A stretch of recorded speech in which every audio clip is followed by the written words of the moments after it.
Rachel Wilson, thank you for joining me in the trenches again. Well, thank you for having me back. I'm so happy to be back. It's been a minute. You and Andrew have been fighting on Piers Morgan's show with feminists. Yes, we got to go a few rounds with Clementine Ford, one of the most notorious and annoying feminists anywhere in the world. So that was pretty golden. She was as rude and awful as I could have imagined her to be, and I was able to fire right back. So it was actually a pretty fun exchange. I finally got to. She's like an avatar of everything that's wrong with feminism and feminist mindsets. You know, she insisted to me that my husband does not respect me and called him a loser. So I was able to fire back and ask her who the hell she is to tell me if my husband respects me or not, and call him names straight to my face. They get this idea that because I submit to him, that like I'm not going to give them any trouble. Like I'm just going to sit there, you know, quietly and take it. And then they get to find out differently, which is always very satisfying. So I was happy to do it. Tell me a bit more about that, actually, that whole submission thing. I mean, you can understand where the feminists are coming from. They don't get it. Yeah, I mean, they don't know that they've been subjected to about 150 years and billions of dollars in propaganda telling them that, you know, submission to a husband is tantamount to slavery, and it means that you don't have a brain of your own, and that you can't leave the kitchen, you can't read, you can't drive. You know, it's like all these crazy myths that still persist so heavily, especially if these women like Clementine have been like really immersed in the feminist propaganda, like the feminist literature, the gender studies garbage, right? If you've been in that world a long time, you're convinced that men are the evil oppressors and that women are in this perpetual fight for liberation, and that your husband is the most dangerous person to you. Having a husband, you know, puts you at risk of being abused. And so they hear something like the word submission, and that word triggers almost all women, even myself. You know, when I was younger, if I heard that word, I probably would have had just a knee-jerk reaction to submit that I don't have now that I've realized that there's kind of been this spell cast to program us to react that way. If you say submit to your husband, women's instant knee-jerk reaction is, oh, never, you know, I'm not a slave. I've got a mind of my own. No one's going to tell me what to do. And it kind of tells you just how much it has pitted men and women against each other and made women believe that the men that love them the most are simply there to put a boot on their neck. It's crazy. But what do you mean by submission then? So submission is not like I think people would associate it with like you have no will of your own. You don't have a voice. Like these are all propaganda buzzwords we've heard. Like women didn't have a voice, which is not true. If you've ever read my book, I go in detail over the history that women have always had a voice. Just because they didn't participate in politics in the same way that men did doesn't mean that they didn't have a voice there. So submission is just this idea that you and your husband the two are one flesh, and that, you know, wherever there are two consciousnesses, you can't have this perpetual wrestling for dominance, or there's just going to be never-ending conflict. So one consciousness has to submit to the other to some degree, right? Doesn't mean your husband doesn't love you or he's not going to take your well-being into account. It's actually the opposite. It's actually this idea that what's best for him is what's best for me because it's best for us. So I'm not going to fight him on his leadership. I'm not going to constantly be in a state of perpetual revolution against his leadership. I'm going to submit to his leadership. Maybe even at times that in the back of my mind, I have questions or things like that. It's really the only way that relationships can work. And that doesn't mean it's slavery. It doesn't mean I don't have my own brain. Jerm's talked to me plenty, and I think he would tell you that I indeed do have my own brain and my own thoughts about things. So just the word we've been conditioned to think submission is this like slavery, you know. And if you're a Christian, you're actually following a biblical principle. Absolutely. And by the way, men submit as well. Men are supposed to submit to God and to the church. So it's not like we believe in Christianity that men can be these awful tyrants and they can do whatever they want to you. Certainly, if your husband and you are in the church, like Andrew and I are Orthodox, he has to submit to what our priest and bishop would say. So if he was doing something abusive or something like that, you would definitely think that our priest and bishop would, tell him he can't do that, and then he would have to submit to them or be, punished, excommunicated, something like that. Now, of course, we've never had to do that. This is the magic, right? Is that when women try this submission thing, this crazy Christian submission idea that I'm always talking about, you find that it doesn't feel like work because there's so much less conflict in the relationship. There's just, the woman gets to relax, right? It's like this big weight off your shoulders that you don't have to fight your husband on everything. You don't have to battle him for dominance and prove that you can make the decisions too. And he trusts that that he's got your well-being in his hands, and so he has to do a good job. So men tend to rise to the occasion when this happens. And so it doesn't feel like a struggle anymore, and it doesn't feel difficult. It feels like much more relaxed, and the conflict just kind of melts away. It's not like we never disagree on anything, but it's certainly nothing like it was, the first few years of our relationship when I was still really programmed with all the feminist stuff that I didn't even realize I was doing, and that I don't think most women realize they're doing. I guess a standard feminist response would be, okay, but why must you, the woman, submit? Well, there's a whole bunch of reasons. So if you're not a Christian, you probably wouldn't care that this is what God's design is for us. This is what the Bible says. Women were created for man. We are created to be a helpmeet to man. Now, that doesn't mean we're not equal in the eyes of God, or that, we don't have equal worth or value to God in his eyes. Of course we do. But we don't live in this egalitarian utopia that, and we can talk about where that came from, but this idea people have that everyone should be equal and everyone should be the same is just not the actual world God created. He created a very hierarchical world where it's God, man, woman, child, and then we have the earth is man's dominion. It's our nature and the way we were created has a hierarchical structure to it. So you can see this in our biology, for example. There's a reason there's never been a true matriarchal society. There are some societies, like tribal societies, that have had some matrilineal elements to them, where maybe, the women have a role that's, very honored, or maybe the last name or something is passed through the woman. But certainly Christian societies, we haven't ever had that. And even in the world, through the history of the world, there's never been a matriarchy.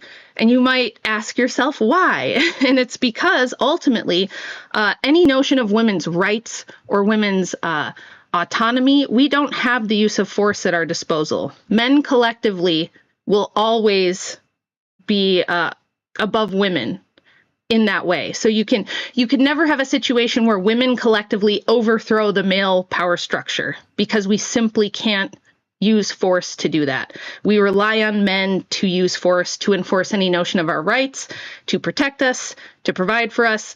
Men are this protective circle around us, between us and nature and the big bad world, and they've always been. But since we have such this cozy technological world that we live in now, it gives women this illusion that doesn't exist anymore, that we don't need men, that we can do anything men can do. And all that is, it really truly is just a technological illusion. How do I know this? How can I prove it? Because when the power goes out, nobody's a feminist anymore, right? When there's a hurricane, the feminists aren't out there, rescuing people from the floodwaters and putting the power lines back up. It's always men, and it will always be men. And it's part of our ontological being. It's the way we were created. And there's nothing you can do about that.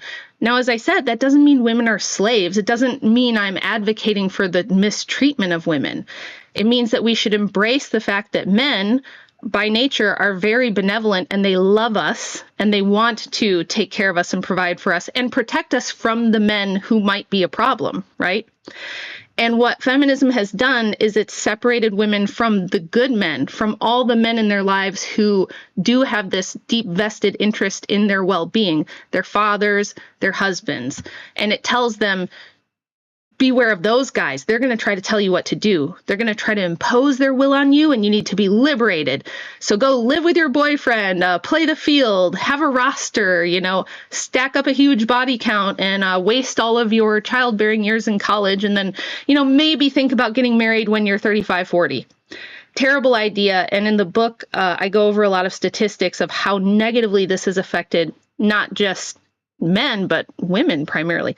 Women are the primary benefactors of patriarchy. It benefits us the most. And when you try to destroy that, you end up with single mothers, you end up with cohabitation, you end up with women having the highest rates of alcoholism and drug use that we've ever seen, and much, much more. But it's been terrible for women, for their well-being, for their protection, and for their provision, to completely separate them from the men in their lives who want to do those things for them.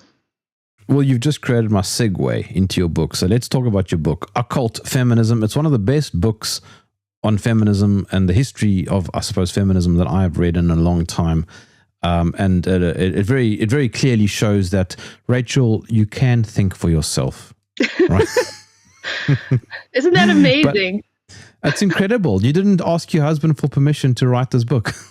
You know what, though? He did. He was one of the people who encouraged me. There were two men who really encouraged me to do it because if the listeners don't know, I have 5 kids. I skipped college. I had my first baby at 20. Everybody told me it was going to ruin my life. I was making the worst decision ever. I was never going to recover. I could never be anything, and I could never do anything if I went about life this way. But I'm 44 now, and the kids are pretty much grown up. The oldest 3 are all grown up and moved out adults, and then the younger 2 are in their teens, and they're pretty independent at this point. They're homeschooled, so they're very competent. They don't need me all day anymore. So a few years ago, I was kind of like, I should probably start preparing for this next phase of life where I'm going to have an empty nest. And like, what am I going to do then? And I have so many interests that it was hard for me to kind of choose something to focus on. And my husband was like, you're so good at like this feminism stuff, and you know so much about the history of it. He's like, you should really do something with that because you just know all this crazy stuff that people just don't know. And my friend Aaron Clary, who's a really great author who has multiple books out there, he was like, maybe try a book, give it a shot. You're pretty smart. You should probably do it. I don't hear anybody who talks about this the way that you do, so you should try that. So it was 2 guys who kind of encouraged me and pushed me a little bit to try to do that, which is so funny when you think that they want me chained to the stove. I mean, yeah, they sound completely sexist, right? And chauvinistic. Yeah. Exactly. So overbearing. Well, let's talk about your book. About your book. All right. So take me through it. So, when I started writing the book and I started the research phase, which lasted about 2.5 years, I knew that I was going to make claims in this book that were going to completely go against the current narrative. And whenever you do that, you'd better have your research in order and you'd better have your facts straight, because people are going to really tear into it and see if they can dismantle it, catch you in a mistake, anything like that. So I knew I had to really nail the research. So I took 2.5 years to do this. And I went through all of the primary sources, like feminists' writings themselves. I read stuff like Mary Wollstonecraft's, and all of her written work that I could find. Susan B. Anthony, Elizabeth Cady Stanton, and then a lot of the other more obscure figures in early feminist history, because I wanted to know from their worldview at that time, we're talking the late 1700s all the way through the 19th century, like in their world, in their mind, what were they thinking? Where were they coming from? What were their foundational beliefs that led them to, become feminists and do this writing? So I went through and read all of that. And what was shocking to me, I thought it was going to be, I thought the book would be about like the funding of feminism and who kind of pushed it and propagated it. And I definitely go over all of that. There's a lot there. But as I'm reading and I'm doing profiles of these early feminists, I find this common thread that almost all of them were either very outwardly opposed to Christianity, like Matilda Joslyn Gage wrote a book called Woman, Church, and State, which was basically about how Christianity is the problem and is the patriarchy, and we need to get rid of that, and then eventually get rid of the state. She was kind of this proto-anarchist, I'd say. That's what I would class her as. Maybe other people wouldn't, but she felt that the church and the state were what oppressed women, and she thought Christianity was the problem and needed to be done away with. And I thought, that's interesting, And then Elizabeth Cady Stanton, who was supposed to be a Christian, like if you read her Wikipedia, it would say that she was a Christian. But in her own book, she wrote a book called The Woman's Bible with a couple dozen other feminists, where they gave an entire commentary on the whole Bible from the feminist perspective. And they're writing this in 1895. Okay, this isn't 1969 or 2025. This is 1895. And in the foreword, she says herself, she doesn't really believe what's in the Bible at all. She doesn't believe God ever came down and incarnated or spoke to man. She doesn't believe that the Bible was truly divine. She thinks the Bible was written by oppressive men for the purpose of keeping woman in her place and oppressing her. And so this whole project, she said, if I could erase, the Bible and canon law from the face of the earth, I would, but it's too influential. Everyone's got a Bible in their home. People believe it. So instead, we're just going to subvert it. We're going to twist the meaning and change the meaning to make it more feminist. And those two things were a big impact on me. And then I started noticing this other thread of a lot of them being Theosophists. So theosophy and spiritualism was huge in the 19th century. They were spirit mediums. They were tarot card readers. A lot of them claimed to be automatic writers. So a lot of the early feminist literature, the writers said, this isn't coming from me. I'm channeling a spirit which is giving me this information. And a lot of historians will say, oh, they were just saying that because they didn't want to kind of get in trouble for their views. They didn't want to say it was their own thoughts because there could be some backlash. And that might be true. It probably is. But I do think many of them really believed this. A lot of them, practiced this stuff as a way of life, and it really formed their worldview. And so multiple aspects of like occult religion, proto-New Age religion was involved in this. And so I found this great book. It's a PhD thesis that I reference in my own book a lot by Per Faxneld. He's a Scandinavian professor. It was his PhD thesis that's now on Amazon, so you can buy this yourself and read it. Now, from his perspective, he's a Satanist. So he thinks this is a good thing. He and I have come to a lot of the same conclusions, even though I'm a Christian and I think that's bad, and he's a Satanist and thinks it's good. But we both agree that in the 19th century, Lucifer was the symbol of women's liberation. They claimed Lucifer as their symbol, a lot of these early suffragists. They had either you could say it was a Gnostic view, you could say it was an occultic view, or you could say it was a straight up satanic view that the God of the Bible is actually the bad guy, and that Lucifer was the one trying to enlighten and liberate woman from, the evil oppression of man. And I thought to myself, why do we never hear this? Why in gender studies classes and women's studies classes are we never told this? How come when we're going over the basics of suffrage in high school history class even, nobody mentions that these suffragettes, who are always portrayed as heroes, they're across the board portrayed as brave, courageous heroes who did something good. Even by most people who don't like feminism, they'll say, well, it's gone way too far, but first wave was good, right? First wave was fine. Women's voting rights, women's property rights, at least in the West.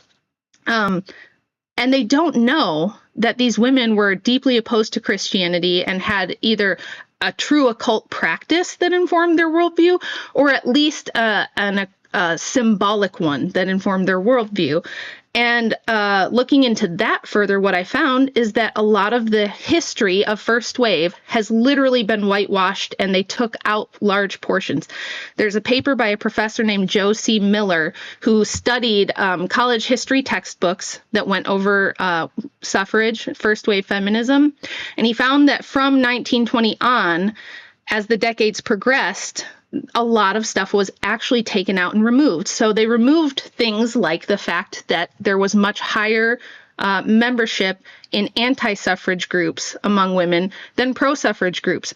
It was so bad, and women were so unsupportive of the suffrage movement, especially towards the beginning, that when they did let them vote in like a referendum on whether they even wanted the vote on the ballot, the few women that came out to vote voted against it. It was only like 4%. In the largest referendum I found, which was in Massachusetts, only 4% of the women who came out to vote voted for the 19th Amendment, that they even wanted it on the ballot. It was so bad that the Women's Suffrage Association stopped any further referendums. They said women can't vote on this because they're just, they're too comfortable. Susan B. Anthony said this. She said women already have pretty much everything they want.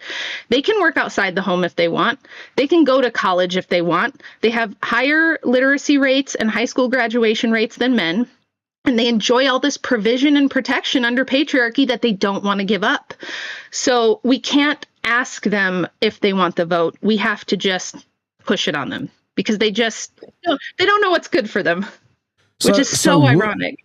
Yes. So women didn't want to vote, which would mean, therefore, Rachel, that the husband voted on behalf of them. Yes.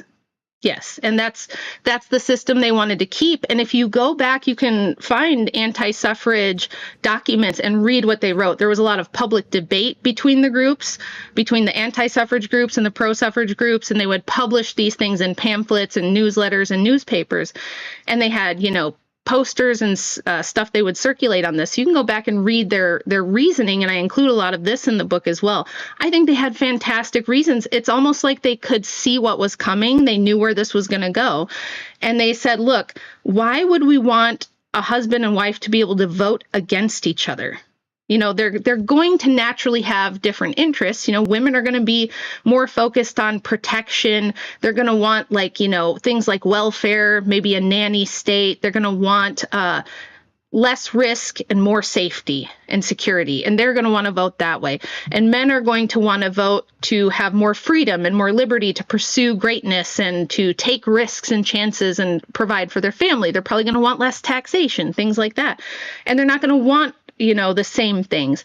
So why do we want to pit households against each other? We're going to see marriage start breaking down. We're going to see families start breaking down if we do this. That was one reason.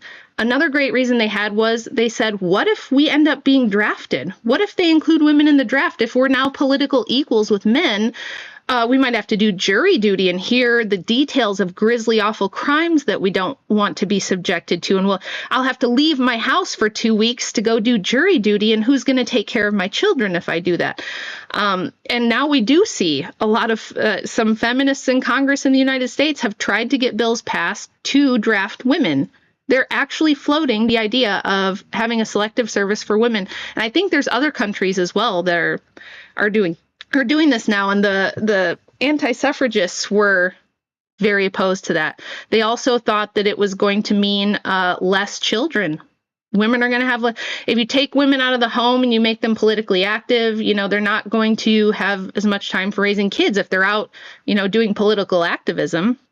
Which is funny because if you ever go back and watch the movie Mary Poppins, the Disney movie with Julie Andrews, at the beginning, it opens with the Jane and Michael's mother is this big suffragist, and she needs a nanny for the children because what's she doing? She's always out marching with the suffragettes. She's out doing political activism, and her husband's a banker, and so they have to hire a nanny, to take care of the kids. And the moral of the story is the parents weren't paying enough attention to the kids. It's so funny. So they could see a future where families are going to be broken down and women are going to be too busy with these kind of things to really devote time and effort to the family, and that would be bad, that this is going to be a bad thing. And they had many other reasons as well. They thought that if they lost their neutrality, their political high ground, they would no longer actually be consulted. They would just be another voting bloc, and that they would just be targeted by, which they are. Women are very highly targeted by NGOs and super PACs, and we're very easily subjected to propaganda.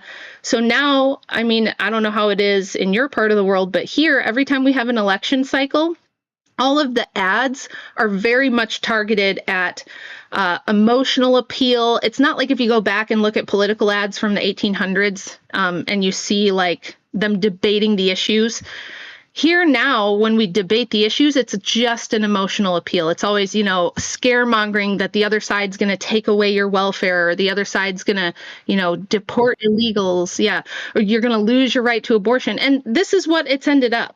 They were right. The anti-suffragists were right, because the only issues that feminists care about, generally, abortion's the number one. That's all it's their main issue. There's a ton of feminists that are one issue voters. They only care about the right to abortion. It's their only measurement for whether women are liberated or not, is if they have the right to kill children.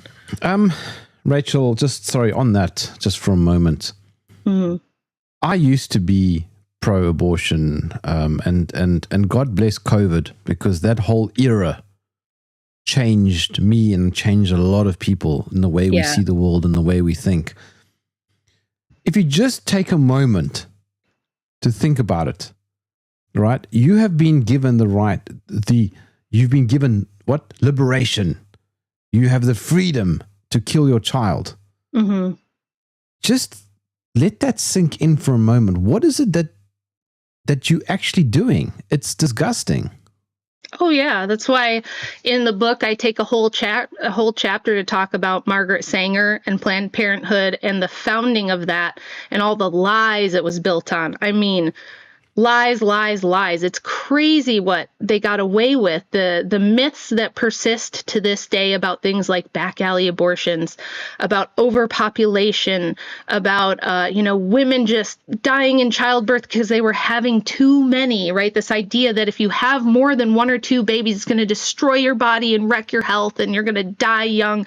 The amount of lies that the abortion rights movement was built on would boggle your mind. It was so upsetting to me to write that chapter that I actually had nightmares, because I was just so filled with anger, because so many women and men are completely psyoped into believing that unless women can get abortions, they are oppressed. And it's just so pervasive, the amount of money and the amount of propaganda. And it's not just here in the U.S. with Planned Parenthood. The Marie Stopes International in the UK, same thing, possibly worse. I've been meaning to get around to writing a Substack article about that, because it's the same kind of story, like, rich, wealthy, progressive industrialists who wanted, women in factories and not at home with kids are, providing all the funding and all the money. And there's all kinds of crazy, funny business going on behind the scenes to convince people that children are oppressive, that having families is bad for you, that you're going to be poor, you're never going to have anything, just the fear mongering. And I see it now when I go on panels and I talk to these girls that are 20, 25 years old. They're convinced that having a child will ruin their life, ruin their body, ruin their prospects, that they'll be a loser. And I was told this, by the way, when I was 20 and having my first baby, which is what your body is supposed to do when you're 20. When you're 20 years old is the best time to have children. You're going to have the lowest rates of complications. You bounce back much faster. Ask any woman that's had a baby at 20 and then a baby at 35, which was easier, right? We are made to be having families when we're young, and there's a lot of life after that, after 40, for us to do all kinds of other things if we want to at that point. Or maybe you'd be like me and just hope for huge amount of grandkids and to be busy with that. But until I get the grandkids, I'm just going to try to break this spell for as many people as possible, because women just believe that children and motherhood are this evil, oppressive ball and chain that they have to escape from. And you can see that when you look at quotes from Sanger, who said, woman will never be free until she can decide if and when she'll become a mother at all. But there's the tug of war, right? It's having kids and then not being able to have a career. Right. Yeah, and I just would like to ask the women listening, if they're listening to this and they're feeling confused and upset and they're like, why is this woman saying this? Why does she hate herself? Why does she hate women?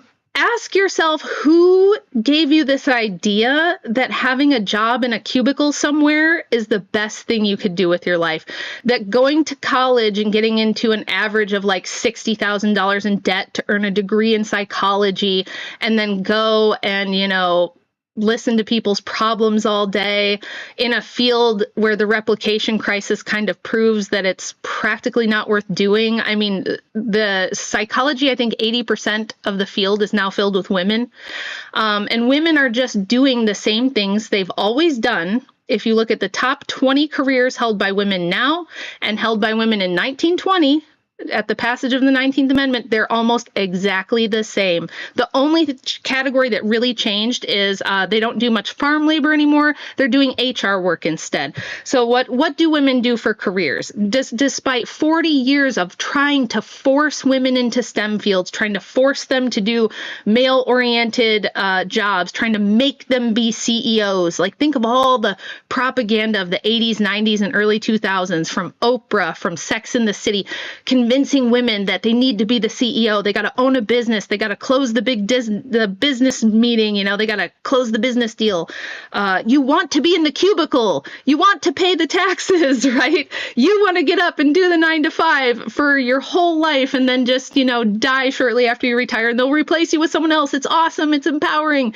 Like, why do we think that having a middle management retail job, which that's what most of us are going to get. Okay. Most of us are not going to be head of Google. Most of us are not going to be a powerful attorney or a senator. What most women do is retail work, childcare, early childhood education, nursing, bookkeeping. They're waitresses, they're cooks. They are doing all the same things they would have done in the home for their family for free, but instead they are paying to have a separate wardrobe, have a second car, have insurance on that car, leave for work every day. The average American family spends over 25% of their income on daycare. We're paying now, and then we pay, you know, how much of what you make in income tax as well. So you're actually paying the state and paying daycare so that you can have the privilege of having a cubicle job, because that's going to be what makes you meaningful and fulfilled and happy. Not, okay, here's the contrast, right? What my life looked like. You have a bunch of kids, you get up when they get up, everybody has breakfast, and the rest of the day, I get to decide what my schedule is. I get to decide what I want to do with them, what we want to focus on in homeschool, what I want to teach them. I can look at each child and say, oh, this one has different needs than the other one. You know, he's doing great in math and she's struggling, but she's doing great in English and he's struggling. Let's put them together and have them help each other out. Let's have fun here. Let's go to the park. Let's get outside and exercise. Let's cook our own food at home and have healthy food rather than the processed garbage that kids are given all day at daycare and public school. My days belong to me. I'm the empowered one. Now, I have worked, of course, there's chunks of my life where I have worked a full-time job. My days didn't belong to me. I wasn't empowered. I just had to go and submit to my boss instead, and my boss's boss, right? And then I had to pay the government and pay a daycare for the privilege of going somewhere and being told what to do all day. But I'm supposed to believe that by being a stay-at-home mother, I'm oppressed? That I have no freedom, that I can't do anything with my life. It's so inverted and it's so backward. It's just another sign that this is a very Luciferian satanic agenda, because it's telling you not to believe your own eyes and your own experience.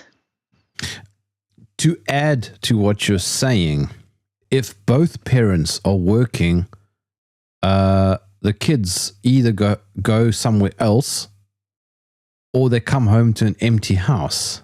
Yeah. Yeah, exactly. And what I always say to people is I don't think there's any coincidence that the passage of the 19th Amendment, by the way, this happened around the world, the Western world at the same time, and actually in the East as well. I've got a second book coming out about like Russia and the Eastern Bloc. I'm hoping to get it finished this year. But here in the West, women's suffrage all came about kind of around the same time. Australia, the UK, America. Around 1920, we start to see the passage of women's suffrage. And in the United States, you have the creation of the central banking and you have the income tax. All passed right around the same time. And then there's another thing that passed around the same time, which was compulsory public education. So this was a giant project, and you don't have to believe me. Again, the source material is the people themselves writing and telling you that they did this and why they did this. You can go to the Rockefeller family archives and read about it. You can go to the Vanderbilt archives and read about it. What happened was we had this crop of new wealthy industrialists from the 19th century who built railroads and built a lot of the infrastructure in America, factories, and became incredibly wealthy in a way that, we really hadn't seen in the world before, where it's not just a king or a politician who has this tremendous power. We now have billionaires who have endless money. And because they have endless money, they can buy politicians. They have their own banks. They have tremendous power, arguably more power than a monarch would have, I would say. And what these guys wanted and needed, they couldn't get enough immigrants into America to work in factories and on railroads fast enough. And they saw women as this huge pool of very cheap, easy labor. They're already here. We don't have to pay them as much as men. And if we can get all these women out of the home and into the factory, we can also tax their income. So we double our income tax revenue overnight. And if the mothers are not at home, the children have to go somewhere. So we'll create this public education system. There's a whole video on my YouTube about the founding of the American public school system and how it's based on the Prussian military model, which was meant to create good soldiers and good factory workers. That's why we have bells, at the beginning, bell at the end, a bell to leave class, a bell to start class. It's actually a Pavlovian mechanism to train you to do what you're supposed to do, right? So public school was never about creating like these kids who could critically think about the world and solve problems and be innovators. It was literally created to make good little cogs in a wheel who are going to do what the state tells them to do and, follow the narrative and follow the programming. That's what it's there for. So all day while mom and dad are at work, making these people money and making the government all this new income revenue, the income tax revenue, the children are going to be educated by the state with the values of the state and whatever the state wants them to have and believe. And that's exactly what we did. Then in 1970, the Ford Foundation, with some help from Rockefeller and some others, created women's studies. And what happened in 1970 when they created women's studies as a discipline in universities, they gave, huge grants to multiple big universities to create a gender studies program. We see this huge dissemination of propaganda telling women to go to work. 1970 was a huge year for this because not only the creation of gender studies, but also the founding of Ms. Magazine by Gloria Steinem and the CIA. It's a CIA-funded magazine. It was part of a much broader propaganda program the CIA had to tell women, that the home life was oppressive, that they need to have a career, that they need to have a college education. Otherwise, you're not informed, you are ignorant, you will never do anything with your life, and you are just a slave. And then we see this massive amount of propaganda come out. So in the 70s, you had a ton of movies and TV shows, like Mary Tyler Moore's show, The Stepford Wives, all this propaganda convincing women that being a housewife, being a mother is this oppressive, boring, stuffy, awful thing. You could be out having 5 boyfriends and doing cocaine. Why do you want to be at home? You could be the fancy businesswoman and have an exciting life in the city where you're working, but you're in the suburbs and you're bored and it's unfulfilling. And it's really created this view that women did not have. If you look at what women were saying 50 years before that, none of them felt this way. There was never this idea that the family life was this oppressive drudgery. It was this horrible, boring, awful thing that women were just forced to do because they weren't allowed to do anything else. I have an interview with my 99-year-old grandmother on my channel, asking her, being born in 1926, growing up in the 30s and the 40s, what it was like for her and her friends. And I asked her, did you guys ever have this sense that you were oppressed or that, you didn't have options? Did you feel like you were just going to be stuck at home bored and you had to get married and have all these kids? And she thought it was crazy. She was like, no. She's like, we never felt like that. We never did. That wasn't even a topic that ever came up among her and her sisters and her friends. So this was all a culture creation project to convince women of this. And all I'm trying to do with my work is break this spell and help women understand, why do you think going to work 40 hours a week is liberation. Where did you get that idea? Because if you stop and think about it for 5 seconds, it's ridiculous. Of course, that's not freedom and liberation for you. And who benefits from that? Let me see if I can quickly summarize where this conversation is at. Okay, so men and women have obviously got certain roles that we just simply can't change. It's just how it is. All right. And men drove this idea to bring women into the workforce to help the central bankers create more income tax and effectively lower the wages of men, which then made it more difficult for a man to provide for the household because he was now earning less, because now he was competing against women, which also is a bad idea because men should compete against men, not against men and women. Right. Yes. All right. Okay. Then on top of that, you've got all these organizations who think this is a great idea to break apart the family. And we have a situation today where we have a declining birth rate. Yes. Yes, you nailed it. So when we were talking about the 70s, this is exactly what happened, because this is my most common pushback that I get from people when they say, well, it's really nice that you got to stay home with your kids, but not every woman has this privilege. And the first thing I would ask is, okay, but wait a minute, you probably believe that your grandmothers and your great-grandmothers fought this hard-won fight for you to be able to be a career woman, that you didn't have that choice before, which isn't really true, by the way. Women have always been allowed to work. Maybe they weren't as accepted in certain professions for very practical reasons, but they were never like across the board barred from having a job everywhere.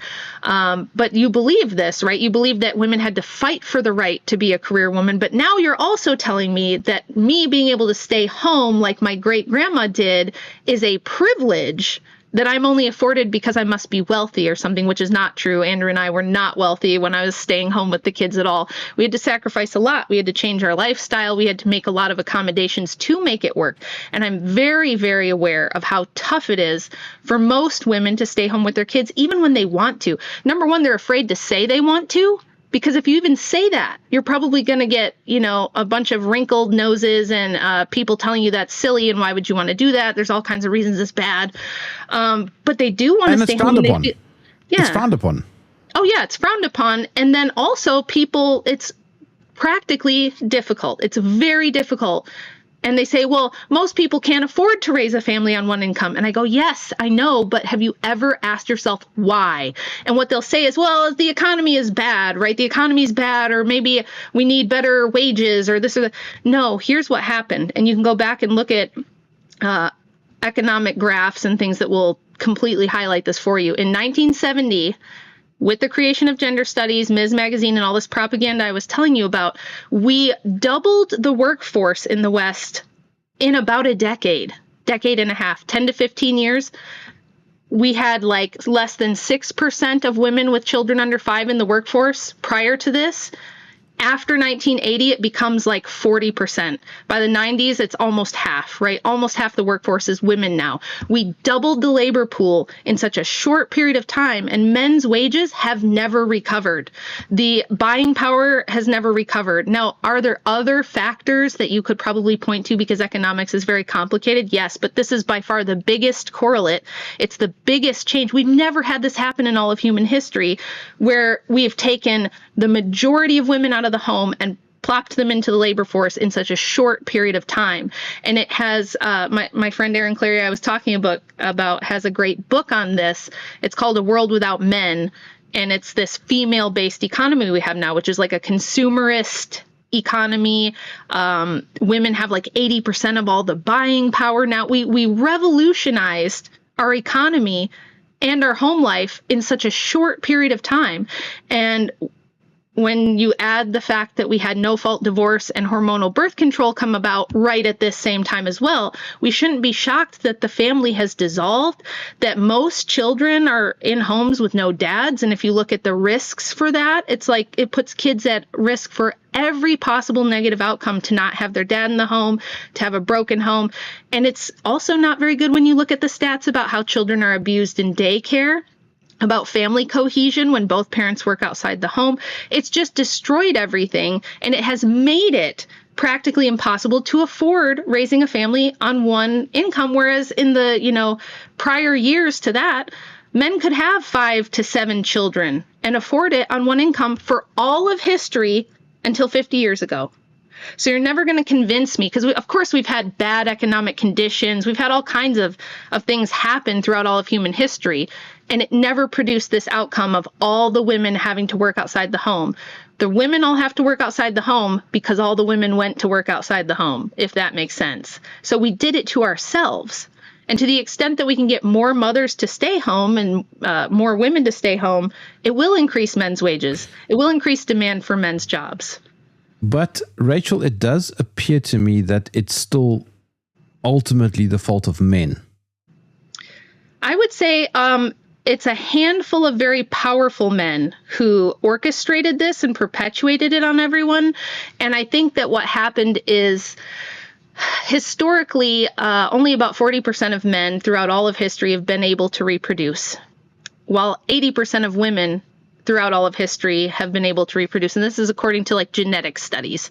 The reason for this is all you needed to do throughout all of time in history as a woman to have a baby is just be fertile. If you're fertile and you live long enough, someone's probably going to inseminate you and you're going to have a baby. If you're a man, though, it wasn't like that. Men have always had to prove their worth, prove that they could support a wife and a family. They had to be chosen. Even if you were in a past history where there were dowries and things like that, the woman's father still had to approve and things like this. So not every man could just get a wife and have a kid. And a lot of men ended up just cannon fodder in a war or dying young in a very dangerous occupation or from disease or something like that. So I think when the sexual revolution came along, it took this large swath of kind of disenfranchised men and convinced them that if they went along with this women's liberation stuff, they could get access to sex. And you see this in the 60s. Think of your boomer parents at Woodstock, dropping LSD, rolling around in the mud, and doing free love, this free love stuff, which this is not new. Free love's been around for at least a couple hundred years, and it's always been a tenet of feminism, even going back to the 1700s or before. I think men went along with it because they thought the free love stuff was going to work out for them. And because women, when the voices of these feminists got loud enough, they made it seem like all women were demanding this when that wasn't the case. But they put Gloria Steinem on TV. They gave her own magazine. They gave Betty Friedan a bullhorn. They put these really loud feminists out there and saturated the new telecommunication system with it. And I think men thought that everyone wanted this. And I think they love women and they want to please women. So they thought, well, if it'll make you happy and if it'll give me sexual access, I'll go along with this. They're making it sound like a good deal. The feminists are telling me that, if I just give my wife, whatever she wants and I let her go to work, and that this will work out for me. So I think men did allow it, but I think that they don't realize they were completely duped. I think they're starting to now, for sure. For sure, we're starting to see men wake up and go, wait a minute, we've been had. This is a terrible idea. It was not a good deal for us, and it's not a good deal for women or for kids either, right? But it does seem like it's a bit too late now. Yeah, that's the big question is what do we do now? Because we've opened Pandora's box and you can't put the toothpaste back in the tube. However, I don't think that this is good news necessarily, but we are on the precipice of another revolution. I do think, I've made this prediction before, we'll see what you think about it, but I think that in about 200 years or so, people are going to look back on the feminist experiment and they're going to say, wow, that was crazy and silly and awful, and I'm sure glad we got rid of that. And here's why. Because countries like South Korea are facing a birth rate crisis that is literally civilization ending. I think the average South Korean woman now has 0.7 children per woman. They're not even replacing themselves. They're not even coming close. And everywhere in the world except for a handful of African countries is well below replacement and has been for decades. And we are, you hear Elon Musk talking about this. I don't think he has the right reasons for talking about it, but at least he's talking about it. That we are on the precipice of like a serious global birth rate crisis, and people have been fed antinatalist overpopulation propaganda for 200 years now, so they're having a really hard time understanding it. Like, but we have billions of people in the world. We have too many people. It's actually not true. We've practically solved hunger. And people don't think about this. Remember all the Farm Aid stuff in the 80s and everyone's starving, people are dying. You don't hear it too much anymore because in most of the world, except for a few like really povertous, like third world nations, where it's more of a logistics and corruption problem. It's not that we don't have a global food supply that can feed everyone. We do. And we do have like the logistical infrastructure to get food pretty much everywhere now. So the places that are still starving, it's more of a geopolitical type of a problem than it is a practical problem. That's never been the case before in history. And it's because we have this massive global population that can support this. And so if you see that population contract really fast, like I think China is expected to lose like a quarter of its population over the next several decades. If you see the population contract that quickly, it will cause massive disruption to food production, to logistics, to getting the food where it needs to go, to being able to treat water, to the medical infrastructure. It's a very big problem. And the UN, even the corrupt UN, has a ton of stuff they're now putting out. They had all this anti-natalist overpopulation propaganda up until about 10 years ago. And in the last 10 years, the UN has even switched and changed its tune and said, oops, wait a minute, we overdid it. Now we're going to have problems from population collapse and we need to address this. So you see countries like Japan and Canada offering free euthanasia for the older population because they know that in just a few years they won't be able to support the aging population because there's not enough young people to take care of them. So I mean, that's the situation we're facing. And in a situation like that, feminism will die out of necessity. It will die out of necessity. And on top of that, I think men are starting to figure this out. That's why there's this huge popularity, even if you don't like Andrew Tate, right? Even if you don't like what he says, there's a reason this red pill stuff is so popular. And it's because men are starting to figure out, wait, this is a really bad deal. We're not doing well. The women don't really seem to be doing that well either. 26% of American women are on at least one psych prescription medication. Depression and mental illness is like through the roof in women. So is addiction. We have two huge studies on women's happiness, the paradox of female happiness, and then a big follow-up study that was done a few years ago showing that to the extent around the world in every culture that you liberate women is the extent to which they get more miserable. And it doesn't seem to matter what country you're in, what religion you are, what your socioeconomic status is. The more we liberate women from, motherhood and family and home life, they seem to do worse. They seem to be more stressed. They report higher levels of dissatisfaction and loneliness and addiction and mental illness. So I think people are waking up. I think they're realizing that this was a terrible mistake. And the only question for me is, how bad is it going to get before things have to turn around? And it could get really bad. I hope not. I hope that we catch it in time and start to reverse the trend. There's some hope that could happen. I'm seeing glimmers of hope about it, but it may get really, really bad before it gets better. The suffragette movement, women's liberation. Rachel, what were women liberated from? Well, that's the big question, isn't it? And nobody asks that question. When you hear feminists talk about women's liberation, they'll say the patriarchy, but it's like, okay, for a practical woman, what does that mean? It means her dad. It means her husband. It usually means like her pastor or priest at her church. It means don't let a man tell you what to do. And don't let yourself be held back in life by children, by childbearing, by all the obligations that you might have to your family and to those men who love you and care about you. You'd be better off alone and in a cubicle all day working for a boss. And let's just say you don't have a job you hate. A lot of women will tell you they like their job. And that may be the case. You might like your job, but how do you know that you wouldn't be happier at home with kids instead? And maybe you say, well, I have both. I have my job and I have my kids, and I like both, and I like to have a work-life balance. You may say that, but you cannot be everywhere at once, and you only have 24 hours in a day, and there's only one of you. So if you are at work all day, someone else is with your kids for most of their waking hours. You will spend 95% of all the time you'll ever spend with your children by the time they turn 18. It's gone, and you can't get it back.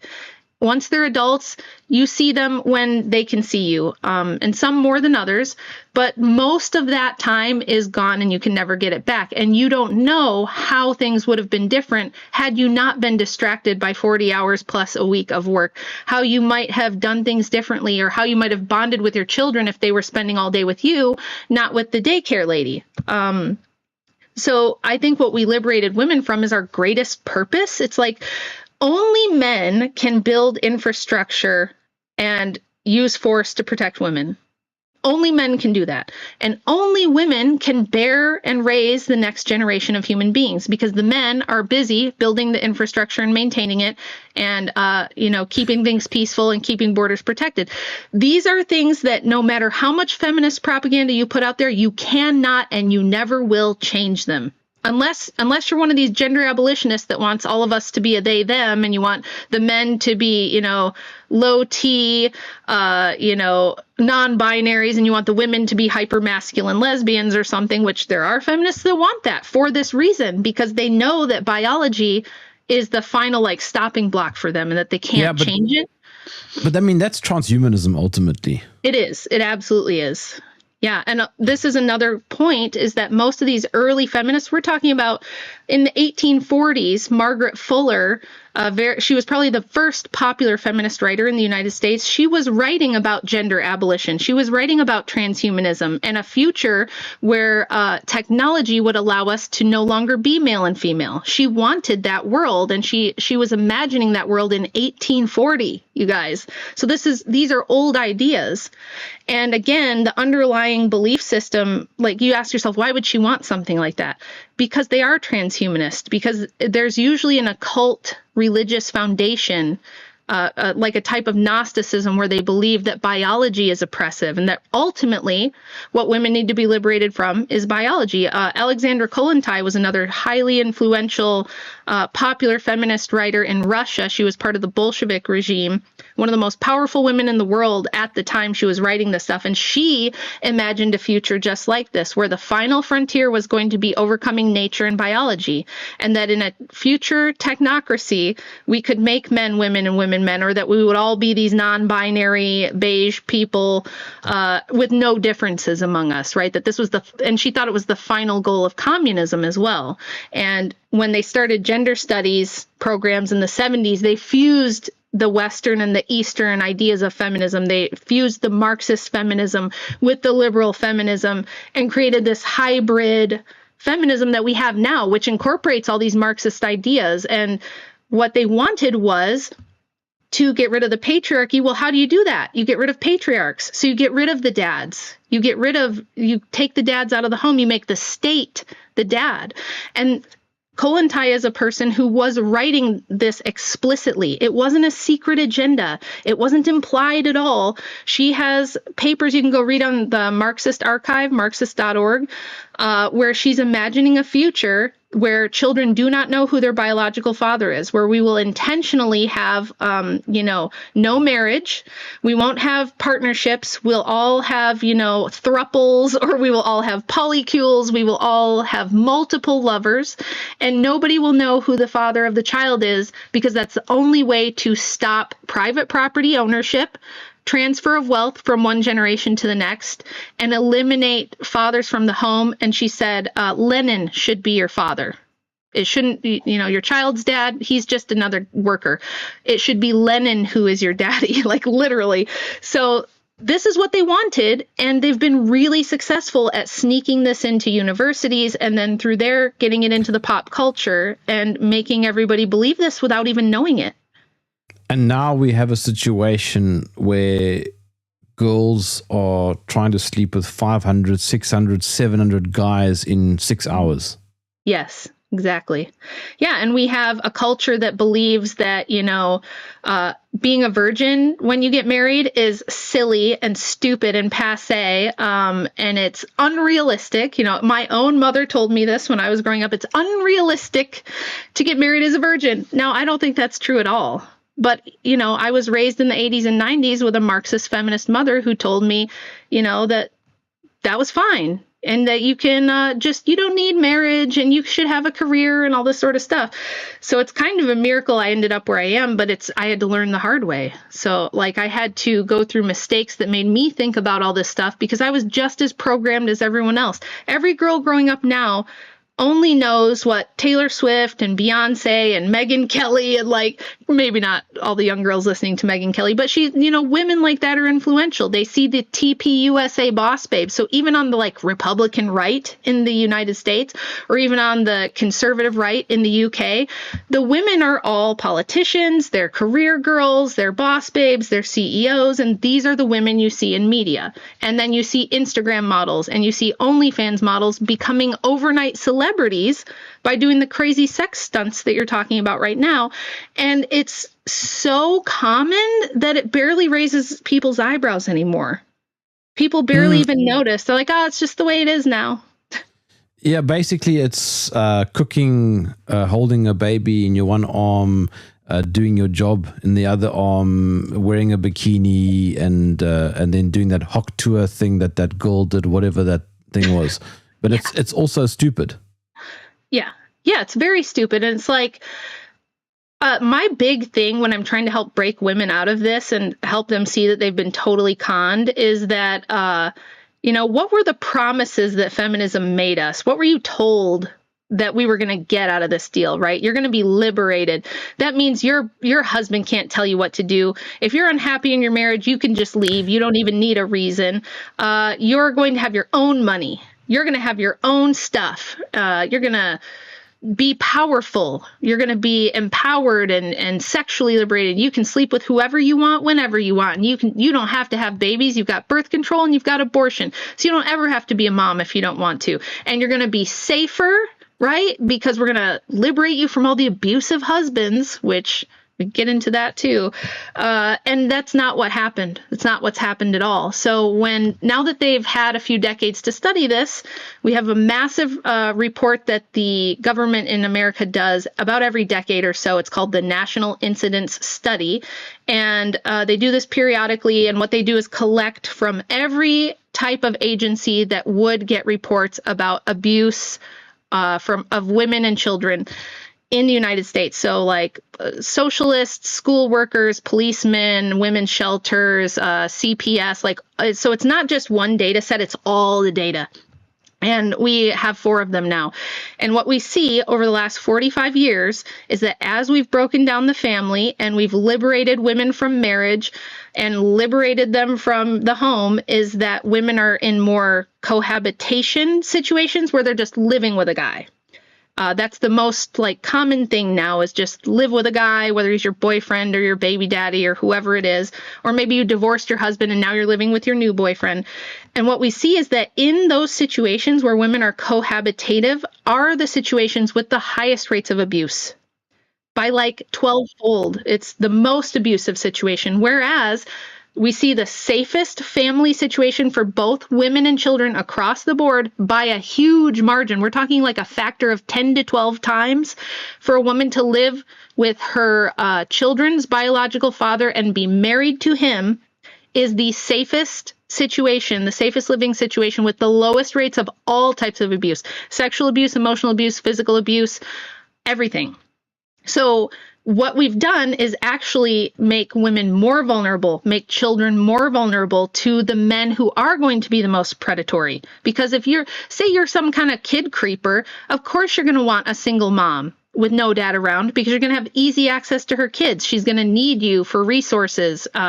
You can get trapped more easily into a cohabitative situation, I would argue, than you're going to be trapped by being married. So it's like you don't have rights, as you know, you don't have any property rights or anything like that if you're just living with a guy. So what feminism has promised us versus what it has delivered us. Oh, let's see. Women are more abused. They're more miserable. They're more stressed out.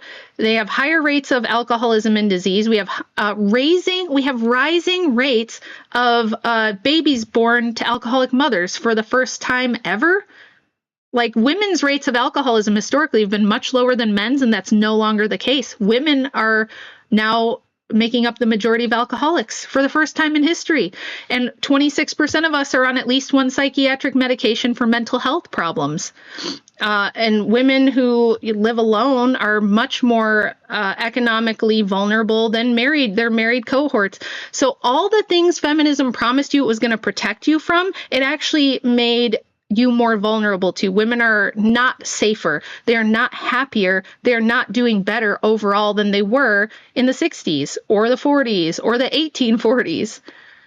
Rachel, there's an interesting byproduct of all of this, though. I mean, we're talking a lot about the effects on women. Yeah. But the effects on men have also been very negative. Oh, yeah. Definitely. I mean, what we've done to men is take away any incentive they had to overcome obstacles, to strive for greatness, to have purpose and meaning. And what men really need, like a mission. They need a purpose and they need a meaning. And when they don't have that, we have what we see now, which is like this rising group of young men who do not ever move out of their parents' house.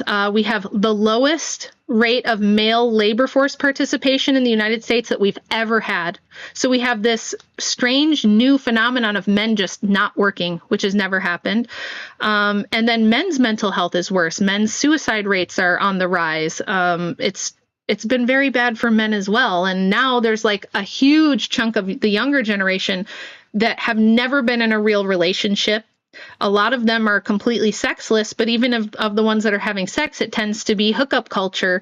And they're not even thinking, they've kind of decided, I don't want to do the marriage and family stuff because men get shellacked so badly in the family court systems that they look at the risk and decide it's not worth it. And this is another really huge catastrophic problem that we have on our hands, because if men are looking at family and going, it's not worth it because I have no way to protect myself if anything goes wrong. If my strong, independent wife decides the neighbor makes her feel sexy, she can take my kids and half my stuff and I get zeroed out and I have to start over in my midlife.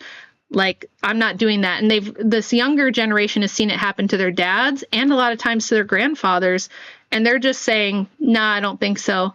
And by the way, how did we end up with family courts? How did we end up with no-fault divorce? How did we end up with marriage being in the state it's in?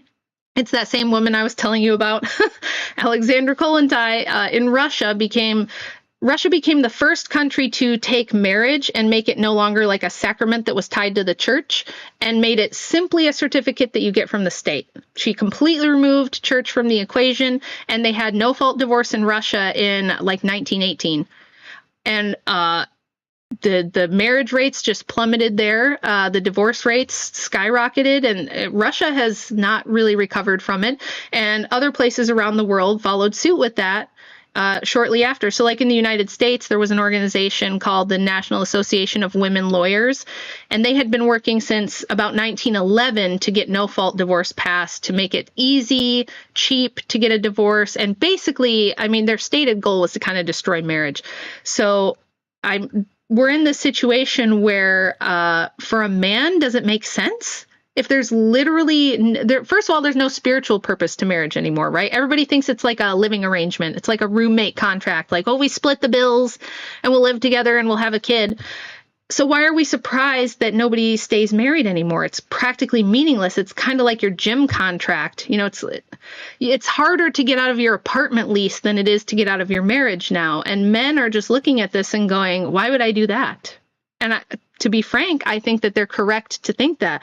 Now, it doesn't mean I'm against marriage. I think it means that we need to turn it back into a sacrament, make it meaningful again, And I don't think it should be so easy to dissolve a family just because you're not into him anymore. And women leave 75 to 80% of the time.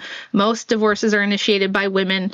And feminists love to say, well, that means that the men aren't doing enough. The men aren't trying hard enough. The men need to get it together. It's what you'll always hear in the media, especially, this is my big bone to pick with the conservative right. They always want to completely blame the man. And I'm not saying we shouldn't make men responsible, but generally we hold men responsible more than we hold women responsible for anything. So this idea that men just need to do better, I don't know. What's their motivation for doing better? What do men get out of anything anymore? We've taken away all the incentive. What is the moral of the story? Oh man, that's a big question. But I think the moral of the story is that Christendom had it right. You know, we had 2,000 years of history where nothing is guaranteed in this life. There are no guarantees that everything's going to work out for you, that you're going to be happy. Happiness isn't the goal. Happiness is kind of a byproduct of living a meaningful life and striving toward virtue and trying to avoid vice. It's just like a happy side effect of righteous living. And when the Enlightenment came and all of its secular anti-Christian attitudes, the egalitarianism, the feminism, the scientism, right, following science as a god instead, and then we had this big industrial boom that created this technological world that has convinced us that we're God and that we can remake reality in our image instead. I think what we're learning is that when you try to do those things, when you try to make men women and women men, and you try to blur those lines, and you try to negate nature, and you reject human ontology, meaning like, what's our purpose? Why were we created? Who were we created by and for what reason? When you try to say, I don't need any of that, I'm gonna completely go against all of reality and all of nature and against God himself, which is really what feminism is. At the end of the day, it's not a rebellion against men, it's a rebellion against God the Father and the structure and the nature he created. You're going to have a really bad time, right? Everything, when you take on this Luciferian agenda of trying to invert God's order and make it your own and do things in your way, you're going to end up with strife, suffering, chaos. We're seeing, you know, the family breakdown. We're seeing nations and infrastructure breakdown. We're seeing birth rate collapse. It literally is a death cult.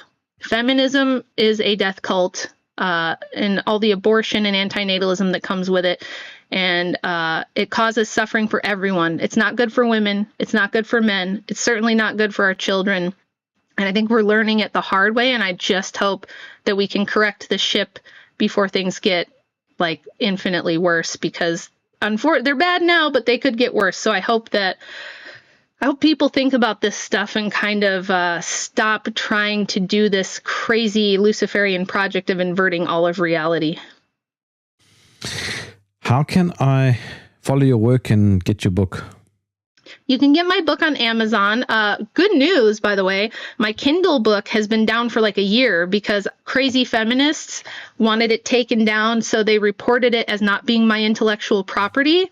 So I had to go through this whole legal process to prove that it was indeed mine, and then I had to do some work to get it re-uploaded and put back in the store, but it is finally back, so I win, and all those jealous hags can just, you know, suck it. So you can go buy my Kindle book. I also have an audiobook version, paperback, and a hardcover. It's all on Amazon, Audible, and Kindle. And then you can follow my YouTube channel. It's just Rachel Wilson. If you type me in the search, all kinds of videos with me will come up. And then you can follow me on Twitter X at Rach4Patriarchy. You didn't mention your book's title. Oh, it's Occult Feminism, The Secret History of Women's Liberation. And if you're not sure you want the book, you can also go to my Substack. I have a ton of great articles on there that'll kind of give you a taste of that and what my writing and research is like. And my Substack is rwilson.substack.com. Rachel Wilson, thank you for joining me in the trenches. Thank you so much for having me. It's been fun.